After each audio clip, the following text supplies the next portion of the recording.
All right, I'm excited to talk about the importance of brand partnerships and influencer collaborations, but it might be really helpful if we do a quick round of intros first. So, Meghan, do you want to start? Sure. Let's see. Oh, there we go. It works.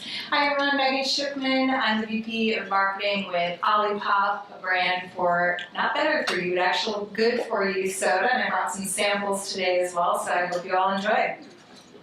Awesome. Hi, I'm Divya Goel. I'm VP of Fan Engagement at FanCapital and Williams Racing. I can get into bifurcation in a little bit if you have any questions on that. But essentially, we run all of the digital ecosystem for Williams Racing.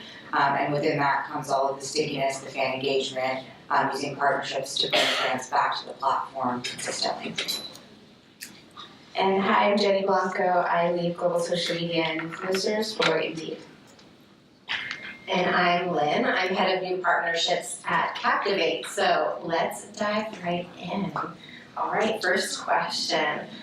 Let's talk about brand partnerships and influencer collaboration, and what makes these partnerships impactful to your business, and how do you measure that? So, anyone? I can take this one. So for us, and there was supposed to be a fourth panelist here as well today, Liz, she's head of brand at Kraken. So our partnership with Williams Racing and Kraken really highlights what I would call a Venn diagram. So like we have our Williams Racing fans over here, we have a Web3 crypto space over here, and we're essentially trying to make the Venn diagram portion or the overlap portion larger and larger with our partnership. So how do we really introduce Web3 and crypto in a very approachable fashion to sports fans? Because in the past, sports fans have been burned by those words in particular. So how do we make it approachable? How do we make it free for all? And then on the Williams Racing side, how do we introduce those individuals into the Web3 space? But then how do we make the Web3 space more of a fan of Williams? Because we know that they spend, we know that they trade on a frequent basis. So on the Kraken side, we do a lot of work on understanding when we do a Williams activation, how much the trading exposure goes up on our platform, because that's something they measure their success by. And then on the Williams side, for us, it's how many new members are we bringing into our platform on a daily basis? How active are they? Are they coming back? Are they spending money? So on and so forth. Super insightful. Anyone else? Yeah, I can jump in for Olipop. It's really about showing, not telling consumers how soda, frankly, can save lives, which is kind of groundbreaking. We all talk about on a daily basis, hey, we're not selling lives, we're selling products. Well, Olipop is pretty monumental in that it does actually contribute to greater digestive health, greater metabolic health. So these are like long-standing health issues that are pervading America. And so actually with every sip of Olipop, we are helping to save lives. And rather than us tell that story, it's us partnering with influencers and sports athletes to tell their soda story about how, Cam Brinks, her dietitian at one point told her, hey, if you really want to make it in the big leagues, you gotta cut out that traditional soda. And ever since, she's only been drinking Olipop, and it's enabled her to do her game better than she ever thought possible. So we're certainly not Gatorade in helping her to hydrate, but we're helping her to make smarter choices that don't result in some of those blood sugar spikes from a lot of the other more sugary drinks out there in the marketplace. And so that's critically important for us to tell authentic stories and really partner with ambassadors who have their own authentic story, because it makes it that much more richer and that's much more believable than a lot of one-off influencer engagements. Meghan, I'd be interested to hear a little bit more about how do you measure the success of the difference between what a brand says it is versus what your customers or your creators say it is. How do you measure that, the success of that? So how do we measure brand? Tell me that question again one more time. How do you measure the success of when creators tell the story about the brand? How do you know they're successful? Yeah, I think a great point of success is not only in the impressions and reach of their audience, which is critically important for a growing brand where, soda has household penetration of 97%, like practically everyone in the country drinks soda, but Olipop today is sitting around 16%. So we've got a lot more people to reach. So we look to ambassadors and influencers and partners who have the reach and the potential for us to connect with new consumers. But the success of their creative is really in the engagement that they drive, our ability to be a part of cultural talk value and drive share of search, because share of search is a leading indicator for sales. Perfect, thanks. Jenny, what about you? For us, for partnerships, we really look at really kind of engaging our audience and making sure that it resonates in an authentic way. So we help all people get jobs, and that covers a wide array of industries, of roles, of skills, of backgrounds. So in order to reach those communities in an authentic way, that's how we partner with influencers. So people who are a part of the communities we want to reach, having the conversations that we want to have. And the way that we measure that is making sure that they resonate with those audiences. So through engagement, you can see whether they took an intentional action to save or share that content. You can see that resonates. And then more broadly speaking, we measure things like consideration, and we have mixed media models that can track revenue impact, but really we want to make sure that we're adding value to people's lives and we're helping them get better work and sharing the Indeed resources. Apart from helping them get jobs, we have things like resume review and all of these other tools as well. So we want to make sure that there's awareness and utilization of those things, and that our influencer partners are a great way to help us do that. I really love that. Speaking of influencer partners, what's your approach to building long-term relationships with them rather than just transactional campaigns? I love this question. I think part of it is choosing the right partner, and I know that sounds very, very simple, but that's truly, I think, very, very important, both from the selection process and the vetting process, making sure that there's alignment and value and messaging and all of those things. But then also approaching it as a partnership. So instead of handing an influencer or partner a script and telling them this is what we're going to do, truly leveraging their strengths and approaching it in a way where you're co-creating, so that they have cultivated an audience, they have deep understanding of platforms, and so making sure that you fully utilize those skills as well. And then approaching it similar to a job. When you join a job, if you have an understanding of what success looks like, if you are onboarded properly and you understand what you're trying to do, and there's that achievement, I think that also helps in the longevity, because then if you have a mutual investment in what you're trying to achieve and impact, and then they understand what you're wanting to do and what that looks like, then that kind of makes them more invested, and they are adding value, and it's truly more of a partnership, and then it feels less transactional and more partnering, and then I think that's really what has helped us grow those and really become more of an ambassadorship than just a transactional, you're helping us with this one campaign or post. Yeah, I really love that. Empowering each other, but also trusting as well. And I know it takes a lot sometimes to hand over that trust to someone else, but these creators really know what makes their audience move. So it's great to hear that you have that trust there. Divya, I'd like to turn it over to you for a second to talk about some challenges and opportunities that come with aligning brand partnerships at a fast pace and live event partnership. Yeah, so I think, we're all here for F1 week, or some of us are. This is my second year here doing this in Austin. We started our fan zones for Williams Racing about 4 years ago. And they're constantly and ever evolving. But it looked like 4 years ago when the space was maybe 2 partners. Now we've got around 5 that activate within that space at any given time. And being able to be nimble and be quick in terms of additions and changes. I'll highlight Kraken again. With a lot of the crypto and currency regulations, their priority markets are changing a lot of the times. And what we've done is we've actually aligned our priority markets, not necessarily aligned, but we've noticed that the ones that they are prioritizing align with the ones that we are prioritizing. So it makes a lot of sense for us to work together on a consistent basis. But if those markets change, and William says, okay, we have this priority market or we have a fan base here. So for instance, if any of you are aware of our newest driver, Franco Colapinto, got a seat, unfortunately, because Logan was ousted, but got a seat a couple weeks ago, and he's been a very high impact for the Spanish markets, even in Spain. He's Argentinian, but it resonates kind of across the board.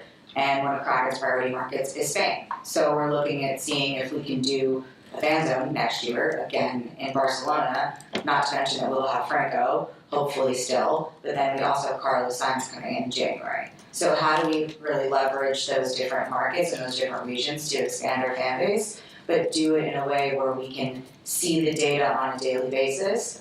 We all have, and I don't, many people use different dashboarding tools, but we use Domo like a second religion, essentially.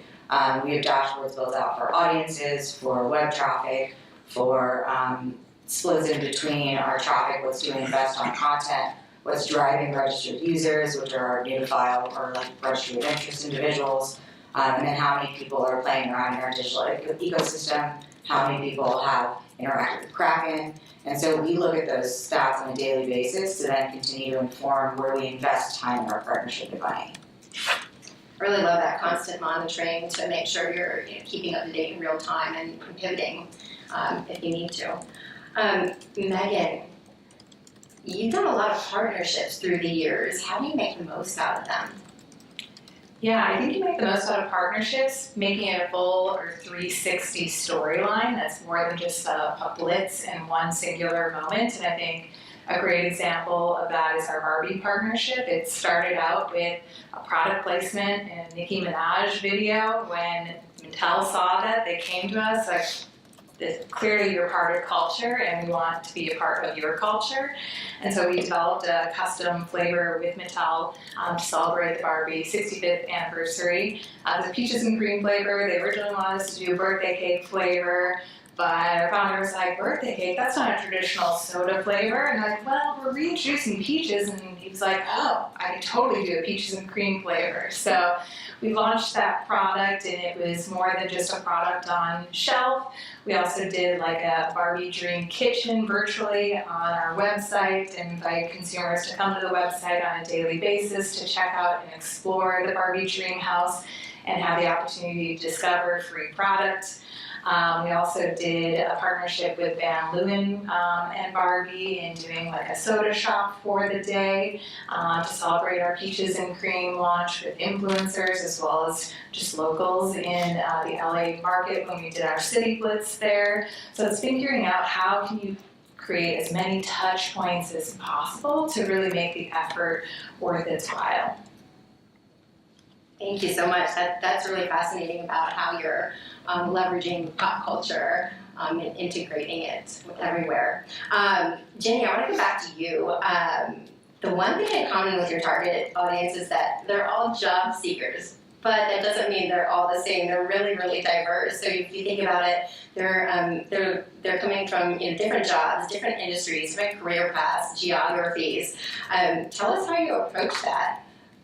I love this question, and that's both one of the most exciting things and also one of the challenges. But since our mission is to help all people get jobs, because one of the things we believe is that better work leads to a better life, and that can look different ways for different people. So, and like you mentioned, it covers a wide array of industries, from a teacher to a construction worker to an engineer. There's a lot of different types of people that we want to reach and help.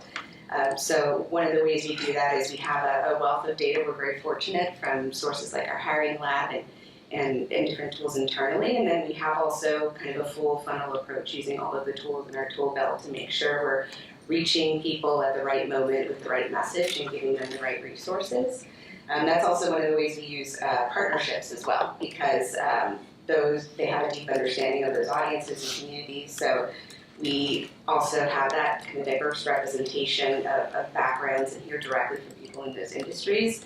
And it's very different hearing from someone that this is a resource that you can use that is helpful versus that coming directly from us. So that also helps establish that kind of trust and authenticity with our audiences. And then apart from that, there's also kind of universal experiences in the world of work. So regardless of industry or background or region or demographic or country, there are things like you want to have a work-life balance. You want to make sure that you're being paid fairly. You want to make sure you may get a little nervous when it comes to an interview or networking. So there are some universal experiences and truths that we speak to kind of that have broad application. And then we also kind of target our messaging and approach depending on the industry to make sure that we're adding value in the right way, in a way that resonates with that particular audience or person. Perfect, thank you. Divya, let's talk about fan culture. So with motorsports being deeply rooted in fan culture, how do you leverage influencers and brand partnerships to deepen that fan engagement even more? So I think a big piece for us, and we built Williams Racing on a full, what we like to call digital ecosystem. So we try and stay away from platform specific, like yes, we have a mobile website, app, but we try and stay away from that and call it a full ecosystem because people transfer through the ecosystem not only with Williams, but then also with our partners as well. So there are some partners that have chosen to engage, like Kraken, who we have a full digital integration with, and then there's some partners like a Golf, which they wanted to do a voting platform, and we were able to build that for them very quickly on the fly. And so what those help us to do is create a culture where we are kind of pushing our fans to be more interactive with us on a daily basis. We know that people who interact with our mobile app are 4 to 5 times a week, or more likely to come back 4 to 5 times a week than somebody who just has visited the website once or twice throughout the year. We know that if somebody has a grid pass, so that's for us a incremental fan engagement play. So if you register to become a Williams user, then you can opt in to get your grid pass, which is our approachability faction for Kraken, where it's technically an NFT, but it's free. It comes to you by just one simple sign up and login now. And then we notice that people who have their grid pass, by giving them rewards and incentivizing them to get their grid pass, like 15% off in the store, access to exclusive Q&As with our drivers and our staff and our engineers. We also have special perks for them, like all the fan zones that are presented by Kraken as well. Those individuals are now 20 to 25 times more likely to come back to our platform on a consistent basis. So for us, it's how do we create that culture, and we've identified audiences where they hear the word free and collectible, and somehow we're getting over that barrier that shocked everybody a couple of years ago where everyone got burned by NFTs, essentially. But it's bringing in a culture of individuals that are very tech savvy. They want to engage, they want to have brand loyalty, they want to have driver loyalty, and they want to be able to come back to a brand that they can trust and that provides them a good experience. So that's our aim, and that's how we're kind of changing that culture and trying to bring in new individuals into the motorsport culture and then deepen that fan engagement on a daily basis. I'm super impressed because I thought motorsports fans were already, super involved, and to get them to do even more, well done. All right, I'm gonna flip it a little bit and talk about challenges. So have you ever experienced a partnership or a collaboration that didn't work as expected, and what did you learn from it? All right, I'll go with a recent example. So we had just launched a new flavor called Ridge Rush in a likeness of a very familiar dew out on the marketplace. So I'm going to let you connect the dots on what we were trying to replicate.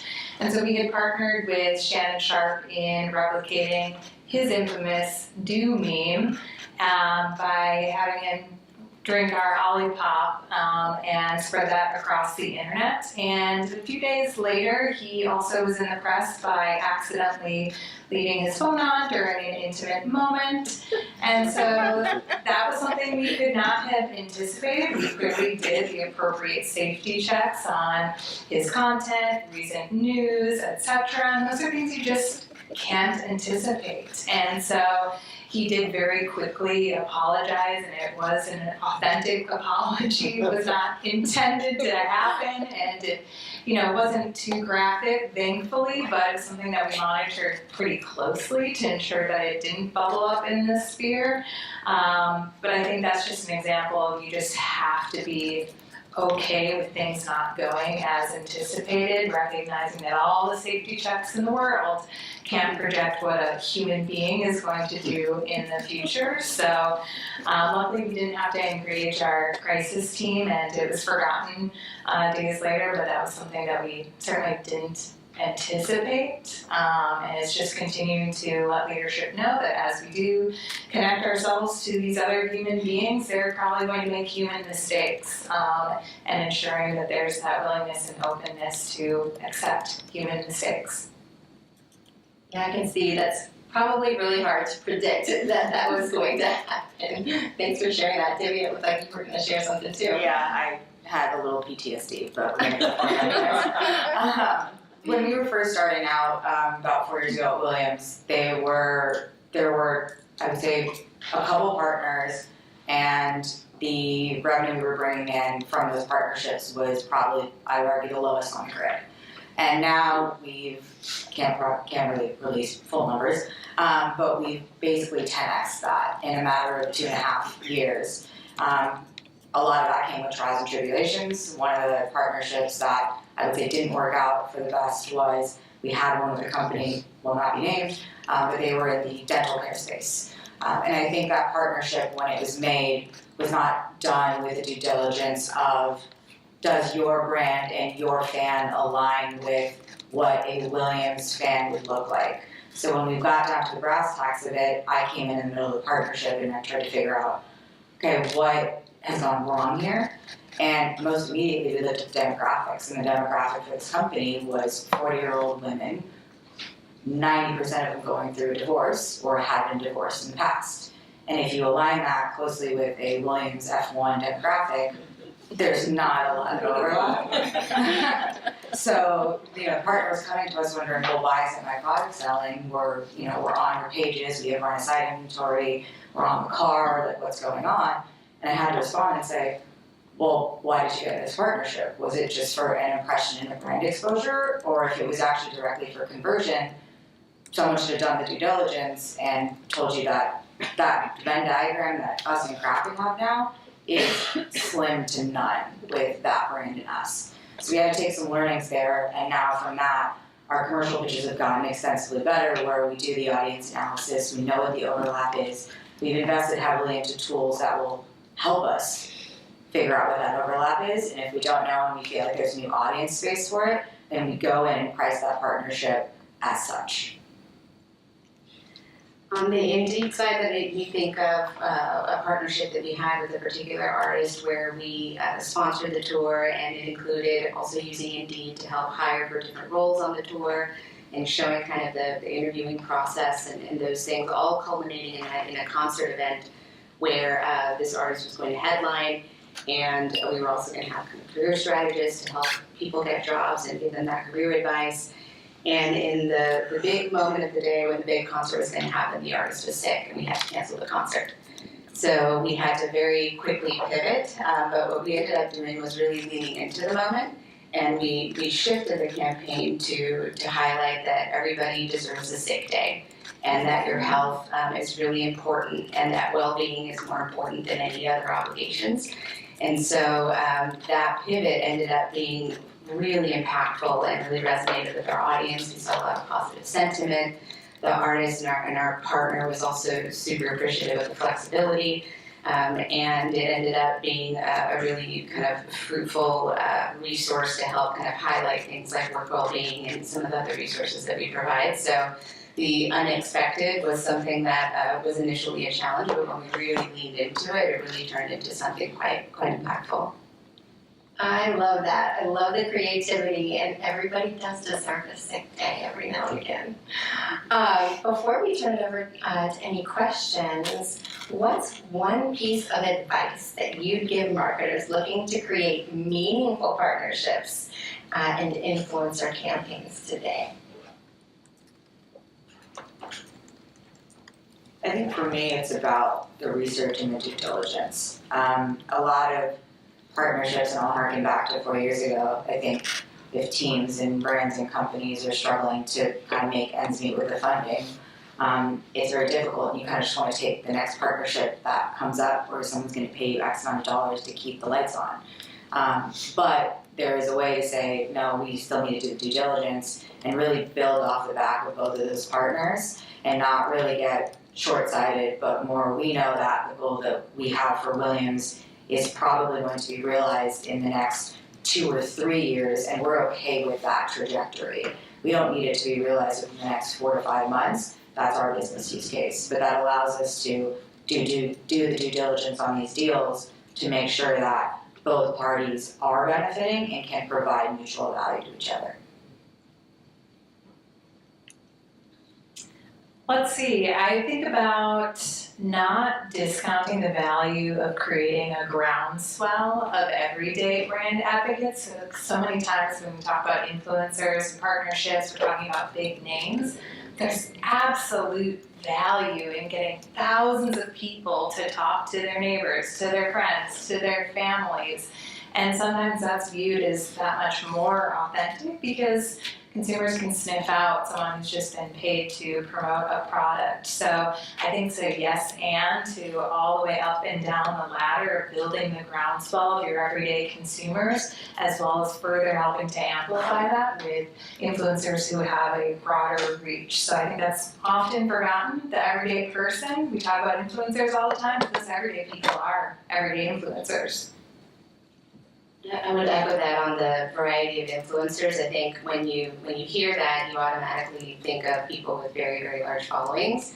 But we've also had a lot of success with people who might not have that high in the millions of following, but have very engaged audiences. So when there's that alignment and you have a good vetting process and there's that alignment of values and shared mission, then there's that kind of engagement and it becomes more of a powerful partnership. So having that variety and making sure that that partnership aligns with what you're trying to achieve, being open to that, and then being open to partnership as well. I think that is probably the most effective way that we can approach influencers as well. Excellent advice.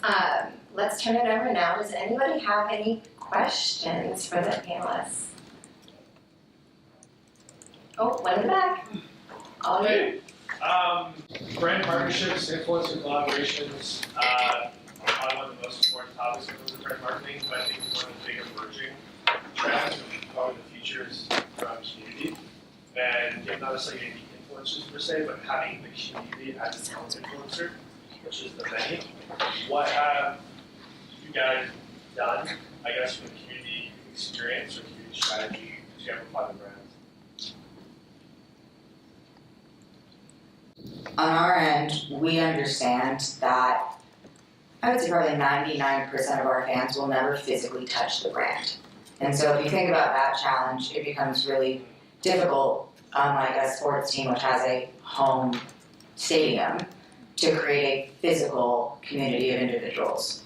So what we've taken is how do we create and give them the digital tools to be able to interact with the team as part of one community, and then also with each other as part of another community. So how do we facilitate gamification? How do we facilitate return to the platform? So within those, we're creating community, and then we're also pushing out other innovative products to continue to create that community. On Williams, we just launched a racing game on the app, which is designed for a bit of a younger fan, but at the same time, we were very adamant, and it seems like such a small thing, but very adamant that we had a shareable leaderboard, because that's what drives competition and conversation and a gaming community, so that you share your results, you compete against your friends, you see your name on the leaderboard of the top 100 and you want to brag about it. We were very adamant on that one small thing, but we're seeing people that want to share, and that, like, I played it probably 50 times yesterday. Our COO didn't get off the phone because he was playing it for the entire day and drained his battery. So, but it's that like stickiness and that braggability, and knowing that our fans are so spread out across the globe, and a lot of them won't ever even come to a Formula One race, that we have to provide a digital community for them to interact with. For us, community, there's no one way to approach it. So sometimes when you think of community, it's the one-to-many or the one-to-one interaction in comments and on content. But for us, building that community is truly being a career companion for our job seekers. So we don't just want people to think of us when they're looking for a job or at the start of the career, but we want to follow them throughout their journey and really expand the touch points that they think about us. So whether that's they're negotiating a salary or they're preparing for a conversation with their boss or networking. So building that community of job seekers requires looking at it in different ways. So whether that's in events connecting with job seekers one-on-one, we also have things like our Job Search Academy where people are able to connect with career strategists, and then building a network of partnerships also that help kind of embody in our brand and share this information and resources in person. So it's a multifaceted approach to build that community and making sure that we're adding that value and resources. Yeah, and I'd say for us, it's a lot of the little things that you don't think add up to big things, but it's those everyday actions that build community. So it's the regular daily response to consumer commentary. It's featuring their content on our stories and on our page to celebrate our fans. It's listening to them as we see things like, hey, they're starting to use us in Sleepy Girl mocktails. We should amplify this creator who made this a trend and let's make it an even bigger thing. And really call out our fans when they've made suggestions on new flavors or had questions, and directly respond both to them on a one-to-one basis as well as to the broader fan base, because if one person has said it to us, there's probably thousands of others who are thinking the same thing. So I think it's really just being a human being back to them versus a brand, and that's what community building is all about. Any others? Oh, we have one. Influencers are fun, right? There's lots of entertaining and creativity that goes along with it. How do your CFOs measure success in this category? Because it's not, you guys all mentioned it, right? It's not tangible in the same way. I'm curious to hear what kind of pressure or feedback you guys get to prove the money you're investing is going to something of value. That's a great question. For us, we're really fortunate to have kind of understanding and support all the way up in our efforts. So while we do have models that kind of measure revenue impact, whether that's mixed media modeling through our marketing efforts, we also understand that there are things that are brand building. And that brand building is a long game, right? So if you have a one-time influencer campaign, you're not going to necessarily be able to say it drove X amount of dollars, we got this level of ROI on our partnership. But that kind of broader understanding over time and just being able to also articulate how this effort ladders into business outcomes and what it drives more broadly speaking, and then understanding the strengths of each particular channel. So for influencers, we're able to spread awareness, we're able to kind of change perceptions, we're able to impact people from learning how to use our product to connecting to the different tools and resources. So being able to articulate that story and why that's valuable is really important, and we're really lucky to have the support all the way up to our leadership in those efforts as well. Go ahead. For us, I think we're probably less technical than most larger brands because we're still on the journey of scaling, so I wish we had more data. So I think as I'm discussing with our financial leaders, it's all about earned media value. So here's how much I would have paid to get that amount of reach and that amount of amplification. So I think it's that first and foremost. But then I think it's some of the longer lead brand health metrics, because it can be challenging to validate if you're actually reaching the consumer you intended to when you're doing a digital banner campaign. But if I can say, hey, we're really going after a male demographic with our Ridge Rush launch, our NASCAR partnership, and hey, we've seen quarter over quarter significant increases in male household penetration, then that's a great thing. I think also we look a lot at pre, during, and post sales of any influencer blitzes that we do, because as our business has grown, we've moved less so from, we really grew up as a DTC darling, and now as we've expanded to broader retailers, it's hard to drive that attribution to shelf. So it's about that pre-event, during the event, and post the event, seeing that sales lift for any of those activations.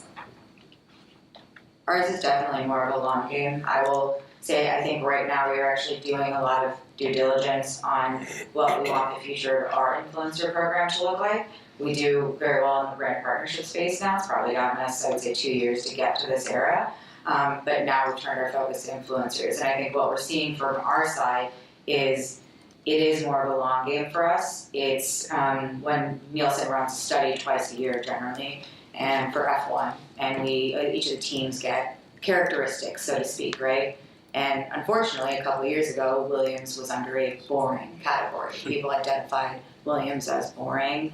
We used to be innovative when Frank Williams owned the team back in the 80s and 90s, but since then, kind of the funding was misplaced, so on and so forth, and they cleared it best to run the ship, but there wasn't an ingestion of funding to keep people thinking that Williams was innovative and upfront cutting-edge technology and all of these other things that you might associate with the fun, creative style influencer. So for us, it's, hey, how do we inject some of these individuals so that next time when that Nielsen study comes out, I'm happy to say boring is no longer on our list, but then how do we get out of those roots of traditional, right? If we don't want that to be one of our core words, how do we measure that over a longer period of time? And we have Nielsen studies to be able to help us with that, but a lot of it is how are fans talking about our brand?